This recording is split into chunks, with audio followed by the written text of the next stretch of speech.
And the way that is going to change is that when we no longer have that deep uncertainty about the bargain, because if we don't know how to trust another person, then we have to make a bargain. But if we can feel that we can trust the other person to show up for us throughout the range of emotions that we as humans can experience, then we don't need to hold on as tightly. That we don't need to create boundaries as strictly as we often do.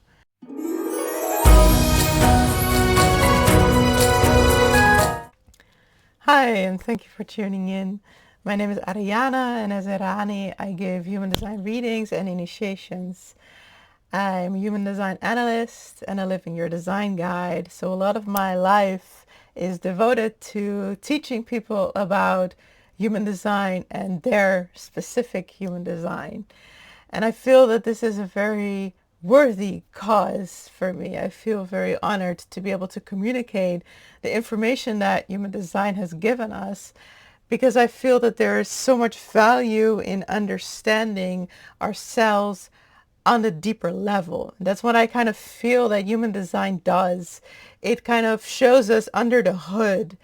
It shows us what is happening beneath the surface, in the unconscious, in the deeper levels of who we are and how we function. So going into that, I feel is so interesting because it allows us to see where the things we say come from, where our behavior comes from, where the things we do and how we do them, what it is rooted in, and how those mechanisms move us. And with that awareness, we can open new ways of moving those mechanisms. If we're not aware of it, then it just does whatever it needs to do to survive because it doesn't know any better. But the more awareness we can bring into why we do the things we do, the more those mechanisms can shift into what is really healthy for us, what is really true to us, and what really works for us. Now, from that perspective, I'm also very interested in the mutation that human design tells us we are currently moving through. This is a mutation that has been going on for a long time. We are transitioning from one way of being human into a new way of being human. And understanding the mechanisms of this mutation allows us to understand that kind of the chaos and the uncertainty that we are currently moving through, not just individually, not just in our personal relationships, but collectively as a 7 billion strong population of human beings. All of us are going through something that we don't understand, that we haven't prepared for, and that hasn't actually ever happened before. So we are all kind of scrambling and trying to catch up.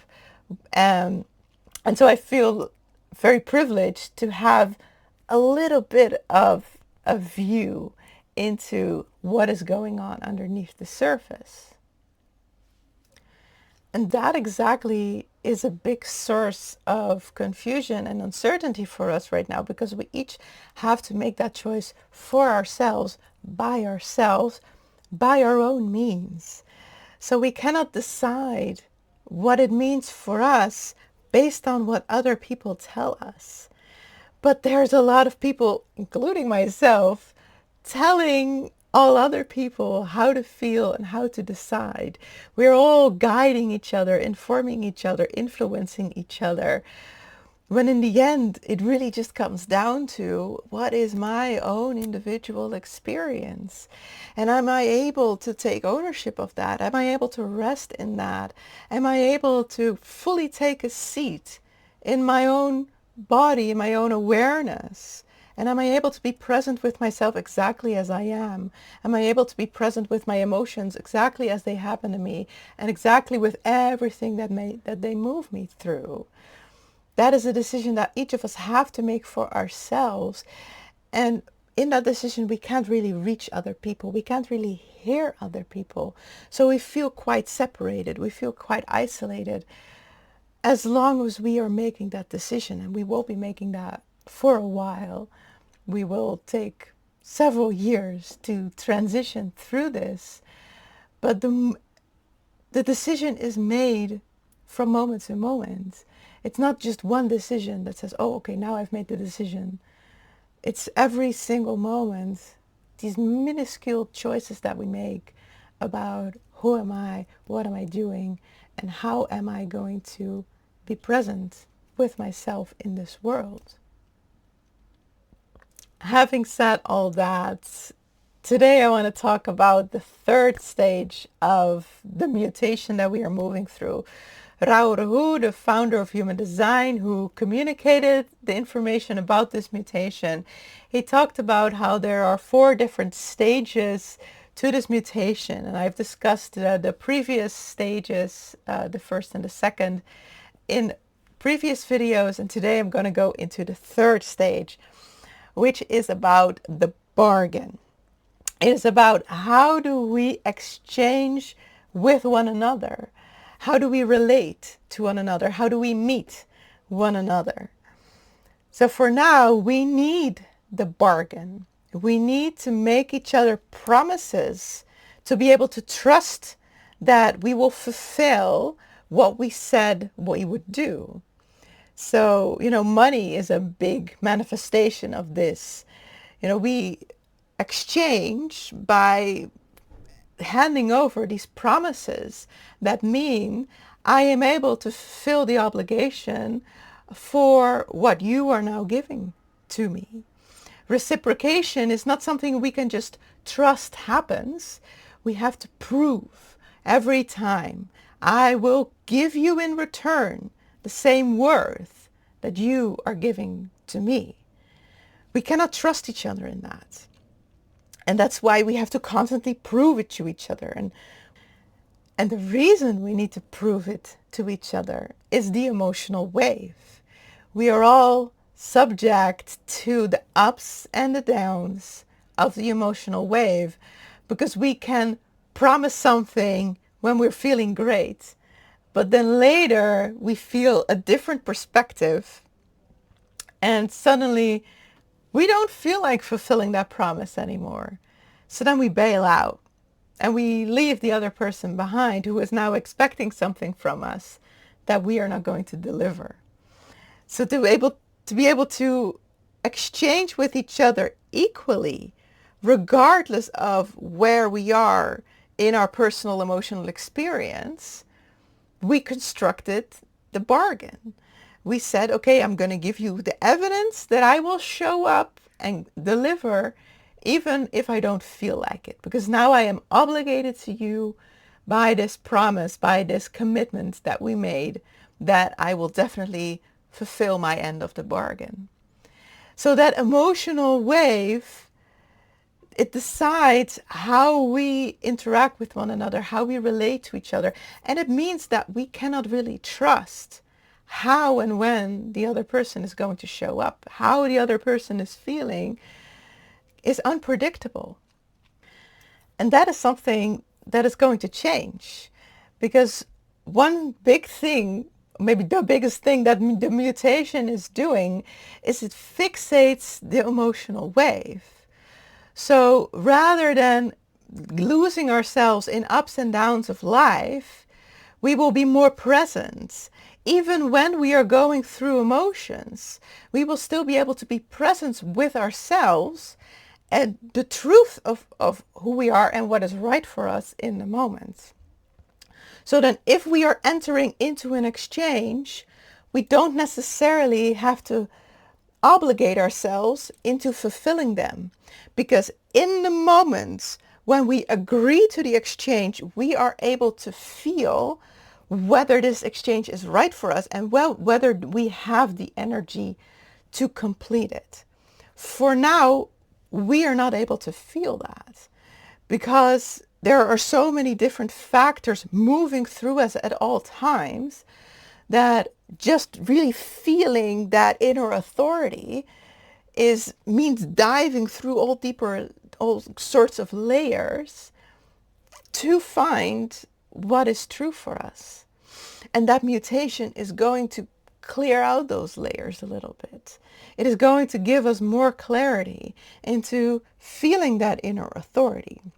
For now, human design tells most of us to wait for clarity, to wait for the right time and the right circumstances to be able to feel into our inner authority. And when that emotional wave clears up, that is going to be much clearer, so that when we enter into an exchange, we don't have to obligate ourselves to fulfill that promise or to fulfill that exchange. We don't actually have to make a promise, because if we say we are going to enter into that exchange, it will simply be true. It will simply happen because it is already happening. So those promises, though, that evidence, obligations, we won't need those as much anymore, because we don't need to fix ourselves into an exchange to be able to show up. Another big thing that the fixation of the emotional wave is going to bring us is that we will have a completely different experience of food. For now, food has a major emotional component. We eat to be able to process, or we eat because there's overwhelming emotions and we need to be grounded. So many reasons to consume food other than just needing it, just feeling hungry. And when the emotional wave is going to be fixated, our emotions won't be as intense, they won't drag us along as much, which means that we don't need food to be able to carry them, to be able to deal with them, to be able to experience them in our body. Or rather, that food allows us to kind of separate from the emotion. We won't need that as much as anymore when we have more emotional stamina, when we are able to feel more emotions right now, and we're able to be present within that rather than having to run away from it, having to compensate for it, or having to numb them through food or many other types of addictions that we as humans have. So those kinds of consumption habits that we have, they're not going to be as present. They're not going to be as prevalent. We are going to experience food differently. We're going to experience consumption differently. And a part of that is that we're also going to experience intimacy in a different way. So food can just be a beautiful thing that we both need and enjoy while being around other people that we love in different ways. We can share food as a form of intimacy. We can be social with other people as a form of intimacy. Like right now, intimacy is mostly this bargain between two people. Two people meet and they feel intimacy opening between them. They feel the potential of intimacy. They feel safety with the other person. They feel interest in the other person. And so they open into this intimate space with one another. And then that's it. That's, for many people, as much intimacy as we're going to experience in life, because it's just that bargain between two people. And we have to make that commitment. We have to make that promise that this intimate space is just for the two of us. Nobody else can be here. We cannot experience intimacy with anybody else in any other way, because intimacy is just our thing. And if we don't fulfill that promise, then we break the bargain. And then we become into this field of uncertainty. We don't know what to be able to expect from one another. We don't know exactly what the exchange is between two people. So that's why we have to make that promise, that commitment to only experience intimacy with one other person. And the way that is going to change is that when we no longer have that deep uncertainty about the bargain, Because if we don't know how to trust another person, then we have to make a bargain. But if we can feel that we can trust the other person to show up for us throughout the range of emotions that we as humans can experience, then we don't need to hold on as tightly. That we don't need to create boundaries as strictly as we often do. Then intimacy can open more into what intimacy actually is, which is the simple being close together with those we enjoy being closely together with. Intimacy isn't just sex or sex for reproductive purposes. Intimacy is experienced in so many ways, like exchanging food, like I mentioned, just being together, cuddling, sharing intimate information. There are so many ways to be intimate with so many people in so many different ways. And the more we are able to trust that we can show up for each other regardless of our emotional state, the more we are able to experience intimacy, because that intimacy field can open. Our trust can open. We can relax and be open and present in our own field and in the field that we share with people that we enjoy being around. So these are some of the things that are currently changing for us while we are moving through that emotional mutation. So you might already recognize some of these themes playing out in your own life and in your own personal emotional experience. But then what you might also recognize is that we still experience a lot of friction and uncertainty when it comes to these things. The mutation is definitely not complete, which means that these things that I've just discussed are still very much fields of tension where we personally, between people, and as a collective are figuring out how this works. We are feeling things changing within us, but we're not really sure how to give form to it. So we're investigating, we're discovering, we're talking about it. We're every moment making micro decisions about how we are experiencing this emotional mutation for ourselves and what it means for us. So if you recognize these themes, it might be interesting to investigate for yourselves, what does this mean for us, for me? How do I enjoy interacting with other people? How do I experience a bargain? Do I make promises? Do I commit to things that I don't feel fully ready for? How do I experience food? Is it something that is a part of a bigger emotional experience, or do I eat out of necessity? How do I experience intimacy? How do I experience my own relationship? How do I experience my relationships and my friendships, my family? Am I intimate with them? What does this mean for me? All these are kind of questions that are feeling into the field of this third stage, this part of the mutation that really goes into how do we relate to one another from that emotional wave, which for now is dragging us along into these ups and downs, but which are soon going to start neutralizing a little bit so that we can experience emotions in a different way, and in that way also experience our relationships in a different way. And thank you for coming along in this investigation with me. I am so excited to talk about this. I am discovering a lot of things as I am talking. So I hope the same is true for you. I'm hoping that this is also inspiring and interesting for you. And if that is the case, I would love to hear it. So feel welcome to leave a comment, send me a message. And I would also love to hear what your investigation in this is like, what all of this information, what all of this insight means for you, how you are experiencing the bargain, how you are experiencing this emotional mutation. So I would love to hear from you. And if not, then I would love to see you in the next one.